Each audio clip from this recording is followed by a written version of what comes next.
Crisis reveals character. 3 words that are both telling and true. And for the most part, the focus in this time has been on you and I and our behaviour. That's fair and reasonable, as we in the public have a critical role to play. And for the most part, we're playing it. But I tell you who also has a bigger role to play, and that's our news media. For context, I spent 10 years at a commercial network. I was a chief of staff, I was a producer and a senior reporter.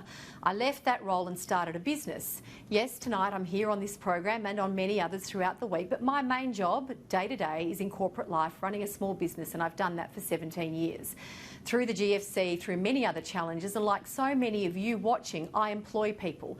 I'm responsible for their mortgages, their school fees, their holidays, and this past few weeks especially for reassuring them, correcting misinformation, providing context and batting away harmful speculation that has been reported as fact in some cases and contributed to their sense of panic. There is no doubt that we are in a time of challenge, the challenge of our generation, and at a time like this we are all playing our part. But I want to ask the question to our panel and to you all, is the media? As the Mocko wrote so perfectly in this week's Australian, perhaps journalists and commentators could, at least for the duration of this crisis, do their job by reporting and analysing events rather than playing self-fulfilling prophecy. We need leadership at this time, and media isn't excluded. Perhaps also any story that can't be substantiated by anything stronger than a could or a maybe doesn't get a run, gets spiked instead. Opinion pieces about the gender bias of the coronavirus are, for all intents and purposes, useless. Ditto tweets criticising the Prime Minister's facial expression when he's delivering tough news to an anxious nation. Part of the problem is also the nature of the media in 2020 itself, a hungry beast that demands content 24/7. Sadly, a lot of the time it's being fed junk food. For example, the concept of who an expert is has been greatly devalued. Anyone with a medical degree in this last couple of months, regardless of their specialty, for example, is allowed to have a crack at this and given a public platform to do so. That's not leadership. Leadership is putting purpose over preference. Nobody's advocating censorship, but instead self-restraint that reflects the seriousness of this situation. That's leadership.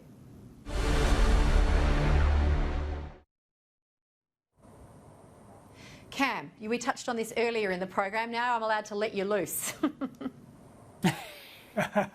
Well, look, over the weekend, Janet Albrechtsen had a fantastic piece in the Australian newspaper, which I thought struck the right note here about the balance between the legitimate need for the media and indeed members of the commentariat to continue to challenge the way that governments are handling this crisis versus the need to actually be responsible. And there are some sections of the media that haven't got it right. I would refer to some of the press conferences I've watched where you have had the most ridiculous gotcha type questions, like it's business as usual from some sections of the media. Then, of course, as I referred earlier to the ABC, where they have their sort of go-to doc who knows better than the state and territory health chief officers and the Commonwealth Chief Health Officer, and frankly, I'm just getting a bit sick. I'm just getting a bit sick of it, Gemma. In fact, I'd like the AMA AMA to get behind the Chief Health Officers and actually tell this bloke to shut up. There you go. Can I I'll come to you. I'll come to you, Catherine, next. But let's just case in point, and I raise this because there is such an important platform of influence here. Let's have a look at this tweet that dates from the 21st of March, and I'll just see if we can bring that up and read from that tweet. And this is. Monday the 21st, whatever the 21st of March, 3,400 cases by Wednesday, 7,000 to 8,000 cases by next weekend. That is this weekend. Now, look, that's patently untrue. We know the infection rate has dropped. It was announced tonight. We know that we have the highest level of testing in the world at the moment. You know, Catherine, if some of these comments were made in churches, they'd be thrown out as false prophets and shown the door. But this sort of thing is happening in a time of crisis in this country where people want facts and reassurance.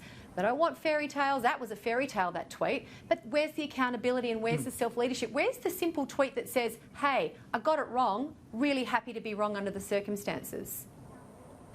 Yeah, there haven't been too many of those, and that goes right back to May 18, which is what a lot of this coverage is about, frankly. There is a large slab of the commentariat, not confined to the ABC or Nine newspapers, but right across the spectrum, who had egg on their face because they wrote this government off and predicted that Scott Morrison would be defeated.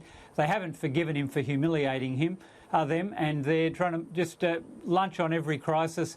There's some alarmism. There is also some good factual reporting too, I must say, in their defence. There's some good data coming out across all the mainstream media, and I'm really happy to keep an eye on those recovery rates and so on to get data.